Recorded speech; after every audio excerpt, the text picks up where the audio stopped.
అందరికీ నమస్కారం. నేను మీ ఈశ్వరెడ్డి.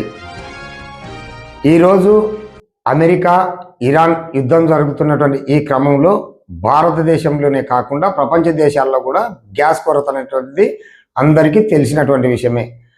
ముఖ్యంగా ఈ గ్యాస్ మీద ఆంధ్రప్రదేశ్ ప్రభుత్వము నాదెండ్ల మనోహర్ గారు అయితేనేమి, లేకుంటే పవన్ కళ్యాణ్ గారు అయితేనేమి, చంద్రబాబు నాయుడు గారు అయితేనేమి, లేదంటే లోకేష్ గారు అయితేనేమి సీరియస్గా తీసుకుంటున్నటువంటి దాఖలాలు మనం టీవీల్లో వివిధ మాధ్యమాల్లో చూస్తూనే ఉన్నాం. అయితే నంద్యాల జిల్లా డోన్కు సంబంధించినటువంటి ఎవరైతే శాసనసభ్యులు కోట్ల జయసూర్యప్రకాష్ రెడ్డి గారు ఉన్నారో ఈ గ్యాస్ మీద సీరియస్ తీసుకొని ఇక్కడ ఈ కొచ్చేరు అనేటువంటి గ్రామంలో ఒక అక్రమంగా అమ్ముతున్నటువంటి భారత్ గ్యాస్ సిలిండర్లని సీజ్ చేయడం జరిగింది. పోయి డైరెక్ట్ అతను తనిఖీలు చేసి ఆ ఎమ్మెల్యే గారు మళ్ళా పట్టుకోవడం జరిగింది.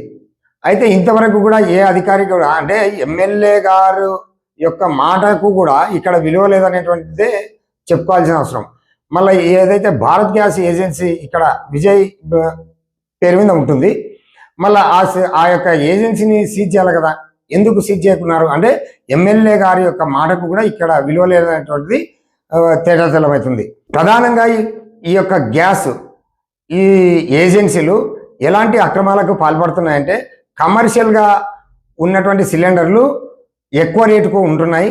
తర్వాత ఈ వంట గ్యాస్ ఏదైతే గృహ అవసరాలకు ఉపయోగిస్తున్నటువంటి చిన్న సిలిండర్లు ఉన్నాయో వాటి యొక్క సిలిండర్ల గ్యాస్ని తీసి పెద్ద సిలిండర్లో నింపి ఈ కమర్షియల్ వాళ్లకు సప్లై చేస్తూ సొమ్ము చేసుకుంటున్నారనేటువంటిది ఒక 2-3 ఛానల్లో కూడా ప్రసారమైనటువంటిది అందరికీ తెలిసిన విషయమే. వివిధ రకాల ద్వారా ఆ వీడియోలని తీసేయండి అని చెప్పేసి ప్రజాప్రతినిధుల ద్వారా ఈ రకంగా ఆ ఏజెన్సీ ఎవరైతే విజయ్ గ్యాస్ ఏజెన్సీ ఉన్నారో తీసేయమని చెప్పేసి ఒత్తిడి చేస్తున్నటువంటి దాఖలాలు కూడా. ఒకవేళ అతను తప్పు చేయకపోతే ఎందుకు తీసేయమని ఒత్తిడి చేస్తున్నారు అనేటువంటిది ఇక్కడ ఒక ప్రజల్లో వస్తున్నటువంటి ఒక ప్రశ్న.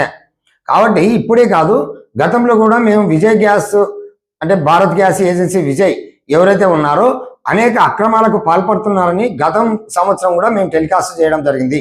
దాని మీద కూడా అధికారులు దున్నపోతు మీద వాన కురిసినట్లు తయారైనారు. మళ్ళీ ఈరోజు జిల్లాధికారులు ఏం చేస్తున్నారు, లేకుంటే లోకల్గా ఈ సివిల్ సప్లయర్ అధికారులు ఏం చేస్తున్నారు అంటే ఈ డోన్ ప్రజలు ఏమనుకుంటున్నారంటే మాకు తెలిసినటువంటి సమాచారం నెలమావులు దండుకొని వాళ్ళని విచ్చలవిడి ఏమైనా చేసుకోండి అనేది ఒకటి. రెండవది గ్యాస్ ఏజెన్సీలు ఎవరైతే గ్యాస్ సప్లై చేసేటువంటి బాయ్స్ ఉంటారో మామూలుగా ఇక్కడ 15-20 కిలోమీటర్ల వరకు ఫ్రీగా సప్లై చేయాలనేటువంటి నిబంధన ఉంది. కానీ ఏం చేస్తున్నారు, ఆ యొక్క సిలిండర్లు సప్లై చేసేటువంటి వాళ్ళకు ఈ గ్యాస్ ఏజెన్సీలు ఉచితంగా అంటే మీరు ఉచితంగా సప్లై నన్నా చేసుకోండి, వసూలన్నా చేసుకోండి అని చెప్పేసి మీకు శాలరీస్ లేవు, ఏం లేవు. అప్పుడు ఏమవుతుంది, ఒక్కొక్క సిలిండర్ ఇంటికాడికి సప్లై చేసినప్పుడు దాదాపుగా ఒక 50 రూపాయలు, 30 రూపాయల నుండి 50 రూపాయలు వసూలు చేస్తున్నారు. అంతేకాకుండా ఎనీ సిలిండర్ మీరు వెయిట్ చేసుకుంటే 3-4 కేజీల యొక్క గ్యాసు తక్కువ వస్తుంది. కానీ ఏంటంటే కొర్రోముర్రోని ఎంతమంది పట్టుకునే కూడా నాకు రాజకీయ నాయకులు అండదండ ఉంది, నాకు అనేక రకాలుగా అండదండ ఉంది, నేను ఎప్పటి నుండో గ్యాస్ ఏజెన్సీని ఇక్కడ అంటే అవినీతిలో కూరుకుపోవడమే కాకుండా ఎట్లా మేనేజ్ చేసుకోవాలనేటువంటిది కూడా ఆ ఏజెన్సీకి వెన్నతో పెట్టిన విద్య.